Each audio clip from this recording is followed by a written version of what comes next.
Assalamualaikum warahmatullahi wabarakatuh. Alhamdulillah wassalatu wassalamu ala Rasulillah wa ala alihi wa ashabihi wa mawala, amma ba'd. Ayyuhal mu'takifun wa ya ayyatuhal mu'takifat, hafizakumullah, jamaah salat Isya dan tarawih yang dimuliakan Allah. Saya diberikan amanah menyampaikan kultum dengan tema syarat-syarat orang yang beriman.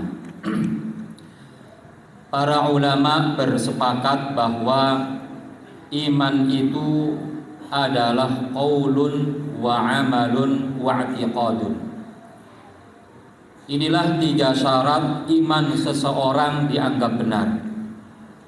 1 dari 3 syarat itu tidak dipenuhi, maka iman seseorang tidaklah dibenarkan. Para ulama ahlu sunnah wal jamaah berijma' bahwa iman adalah qaulun wa amalun, au qaulun bil lisani wa i'tiqadun bil janah, dari sahabat, tabi'in dan orang-orang setelahnya, dan orang-orang atau ulama yang kami temui, kata beliau, bahwa al-imanu, iman itu adalah qaulun wa amalun wa niyatun, adalah perkataan, perbuatan dan niat. Pengganti dari kata qalbun atau tasdiqun adalah niat. Lalu beliau tambahkan, la yujzi'u wahidun minats salafi illa bil akhar. Tidaklah sah 1 dari 3 itu dimiliki kecuali ia harus dilengkapi dengan yang lainnya. Sehingga 3-3-nya harus ada dalam diri seorang mukmin kalau ingin imannya dibenarkan oleh Allah Subhanahu wa taala. Al-Imam Al-Bukhari pernah mengatakan, aku menulis hadis dari 1000 ulama lebih, dan aku tidak menulis hadis kecuali dari orang-orang yang mengatakan bahwa al-imanu adalah qaulun wa amalun. Semua ulama yang aku ambil hadisnya semua mengatakan bahwa iman itu adalah qaulun wa amalun, adalah qaul dan amal.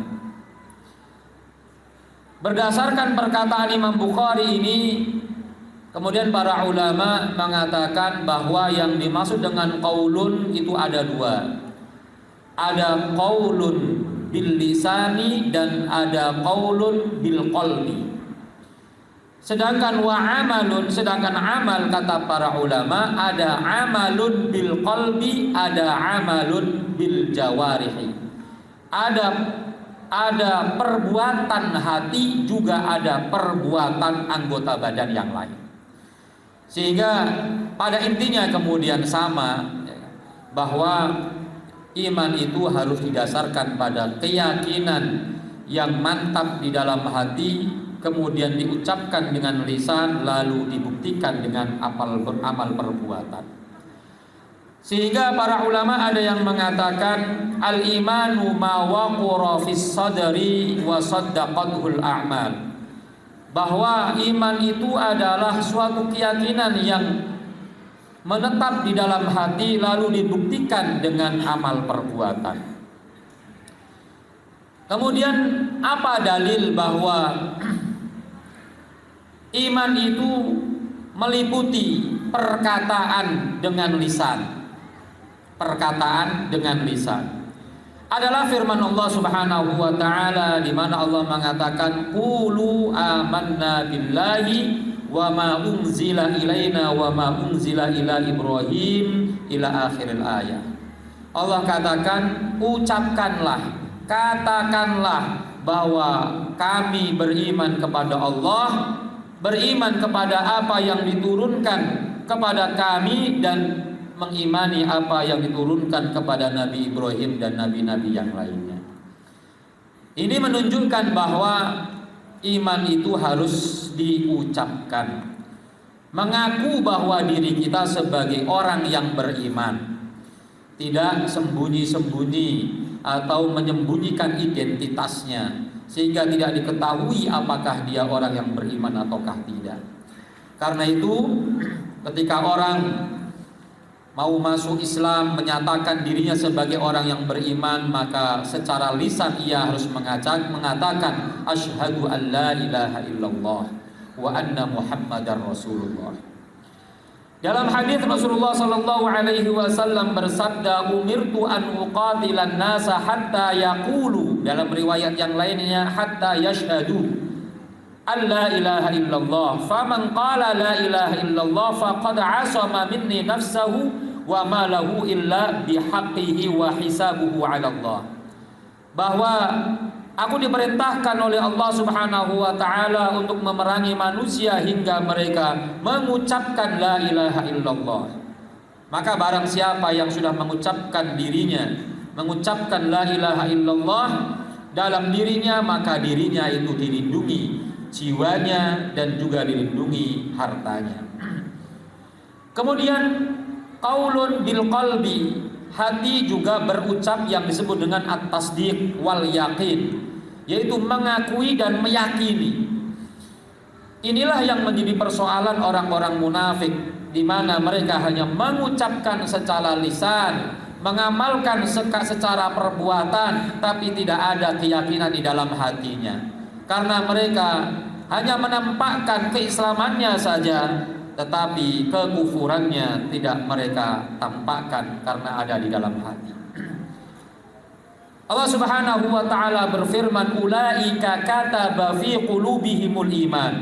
Mereka itu orang-orang beriman itu adalah orang-orang yang kami tetapkan di dalam hati mereka keimanan. Allah menetapkan keyakinan atau keimanan di dalam hati orang-orang beriman. Ini menunjukkan adanya qaulun bil qalbi, yaitu keyakinan dan pembenaran di dalam hati.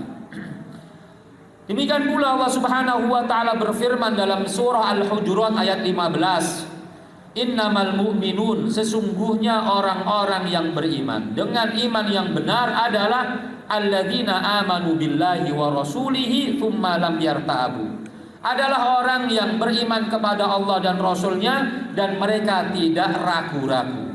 Ragu-ragu itu adalah bagian dari qaulun bil qalbi, perkataan hati. Ia yakin seyakin-yakinnya, tidak ada keraguan sedikit pun di dalam hatinya, meyakini Allah Subhanahu wa taala sebagai Rabbnya dan rukun iman yang lainnya. Kemudian sedangkan amal, ada amalun bil qalbi, ada amalun bil jawarihi.